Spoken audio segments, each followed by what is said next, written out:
అలాగే వేదికకి కుడివైపున ఉన్నటువంటి ప్రముఖులు అందరి దగ్గరికి కూడా పేరు పేరున వెళ్ళి పలకరిస్తున్నటువంటి శుభవేళ పద్మభూషణ్ మన megastar Chiranjeevi, megastar power star, అటు మెగాస్టార్ ఇటు పవర్ స్టార్. ఇది అరుదైనటువంటి చిత్రం. అలాగే మన పెద్దలు బాలయ్య బాబు గారు,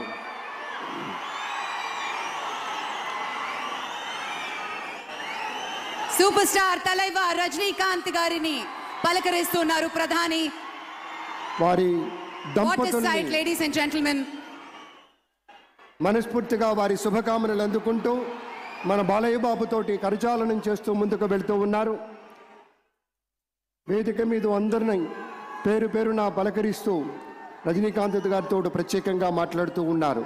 ఇది ప్రేమ, ఇది అభిమానం, ఇది వాత్సల్యం, ఇది కృతజ్ఞత, ఇది గౌరవం, అపారమైనటువంటి విశేష గౌరవంగా మనవి చేసుకుంటూ అద్భుతమైనటువంటి వారి యొక్క దిశానిర్దేశకత్వంలో మహనీయులు శ్రీ నరేంద్ర మోదీ గారి యొక్క దిశానిర్దేశకత్వంలో మన ఆంధ్రప్రదేశ్ రాష్ట్ర ప్రభుత్వం అగ్రగామి రాష్ట్రంగా నిలుస్తుందనటంలో సందేహం లేదు.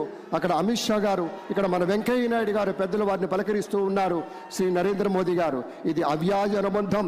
ఏళ్ల తరబడి భారతీయ జనతా పార్టీ పలకరింపుని మనంతా వీక్షిస్తూ ఉన్నాం.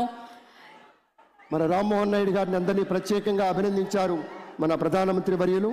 అందరికీ ధన్యవాదాలు. మన గవర్నర్ దంపతులకు కూడా కృతజ్ఞతలు చెప్తూ ఉన్నారు పెద్దలు శ్రీ నరేంద్ర మోదీ గారు. తమ ఆలోచనలతోటి విశేషమైనటువంటి రీతిలో సొంత లాభం కొంత మానుకొని కాదు, అంతా మానుకొని రాష్ట్రం కోసం పరిశ్రమించేటువంటి పెద్దలందరికీ ధన్యవాదాలు. ఈ వేదికని వేడుకుంటున్న క్షణం అందరం గట్టిగా ఒకసారి చప్పట్లతోటి ఆయన వీడ్కోలులో కూడా పాల్గొందాం. మరోసారి పేరున అభిమానులకి, మిత్రులకి, పార్టీ నేతలకి, కార్యకర్తలకి, ప్రతి ఒక్కరికి పేరున కృతజ్ఞతలు తెలియజేస్తున్నాం. విచ్చేసిన అశేష ప్రజానీకానికి, ఎందరో మహానుభావులు అందరికీ పేరున ధన్యవాదాలు తెలియజేస్తున్నాం. ఈరోజు చరిత్ర సృష్టించాం అని బలంగా చెప్పుకుందాం. గట్టిగా చప్పట్లతోటి కార్యక్రమాన్ని మీ అందరి ఆశీర్వాదంతో ముగించుకుందాం. మహోజ్వలమైనటువంటి ఒక ఘట్టంలో మనము భాగస్వాములు కావటం అంటే, ఒక చారిత్రకమైనటువంటి విశేషంలో భాగస్వామ్యం తీసుకోవటం అంటే అది పూర్వజన్మ సుకృతమై ఉండాలి. లేదంటే అంతకు మించి మన ఇంద్రకీలాద్రిపై కొలువయ్యున్నటువంటి అమ్మలగన్న అమ్మ, ముగురమ్మల మూలపుటమ్మ, చాలా పెద్దమ్మ, సురారులమ్మ, కడు పార్చడి దీర్చడి అమ్మ, ఆ తల్లి యొక్క దీవెనలు, దుర్గమ్మ తల్లి యొక్క నిండైనటువంటి దీవెనలు